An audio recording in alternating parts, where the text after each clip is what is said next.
حاجات كتير بنخاف نقولها في مجتمعنا، مش علشان هي غلط، لكن علشان الناس هتقول علينا ايه. ومن أهم الحاجات دي موضوع العلاج النفسي. ليه لحد النهاردة في 2025 ناس كتير لسه شايفة إن اللي يروح دكتور نفسي يبقى مجنون أو عنده عيب لازم يتخبى، مع إن الحقيقة إن العلاج النفسي مش عيب. العيب الحقيقي إننا ندفن مشاكلنا جوه ونسيبها تكبر لحد ما تدمر حياتنا. خليني أقول لكم حاجة مهمة، لما حد يتعب جسديا بيروح دكتور، صح؟ محدش بيستحي يقول أنا عندي سكر أو أنا عندي ضغط، بالعكس بيتعالجوا وياخدوا أدوية وممكن كمان يفتخروا إنهم محافظين على صحتهم. طب ليه لما نتعب نفسيا نقول لأ عيب ما ينفعش، الناس هتقول عليا مجنون؟ هو العقل مش أهم عضو في جسم الإنسان؟ في ناس فاكرة إن الاكتئاب دلع، أو إن القلق قلة إيمان، أو إن الوسواس القهري مجرد وسوسة لازم الواحد يتغلب عليها بالإرادة.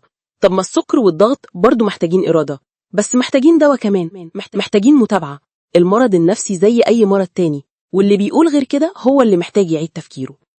أنا هقول لكم على مواقف بتحصل.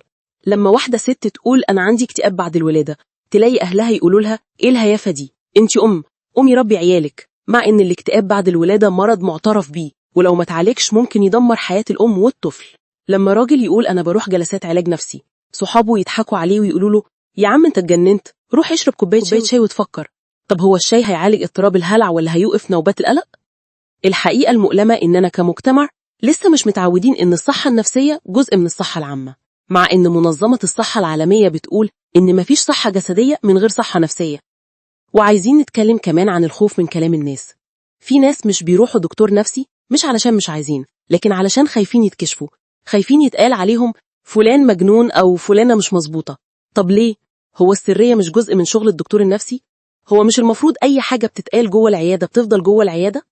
وأكتر حاجة مؤذية إن الأهل ساعات بيكونوا أول ناس بتكسر الشخص. لما واحدة يجي يقول أنا محتاج أروح دكتور نفسي، يردوا يقولوا إيه الكلام الفاضي ده؟ مش إحنا ربنا كويس؟ هو إحنا السبب؟ هنا الشخص بيتكسف أكتر وبيقرر يدفن مشاكله، ودي أكبر غلطة، لأن المشكلة مش هتختفي، بالعكس هتكبر وتبقى أخطر. خليني أقول لكم حاجة تانية، العلاج النفسي مش ده معناه إنك شجاع، لأنك واجهت نفسك واعترفت إن عندك مشكلة. الناس اللي بتستخبى وتهرب وتدفن مشاكلها هم الضعاف، لكن اللي يواجه ويتكلم ويروح يدور على علاج ده القوي الحقيقي.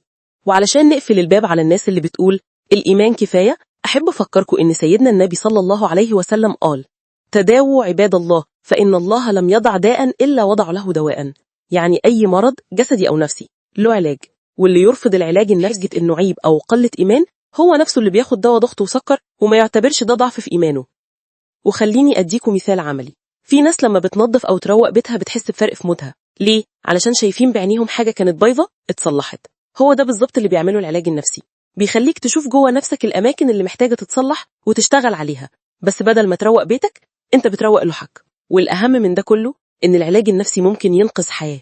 في ناس بتنتحر بسبب إنهم ما خدوش الدعم اللي محتاجينه، وكل واحد فينا ممكن يبقى سبب في إنسان يكمل حياته أو يقرر ينهيها بمجرد كلمة نقوله فيها روح اتعالج، عادي مش عيب. في الآخر خلينا نكون صراحة مع نفسنا، اللي يروح دكتور نفسي مش مجنون، اللي يرفض العلاج هو اللي مش فاهم. الصحة النفسية مش رفاهية، دي ضرورة، وزي ما بنحافظ على جسمنا لازم نحافظ على عقلنا وروحنا. واسأل نفسك دايما هو مين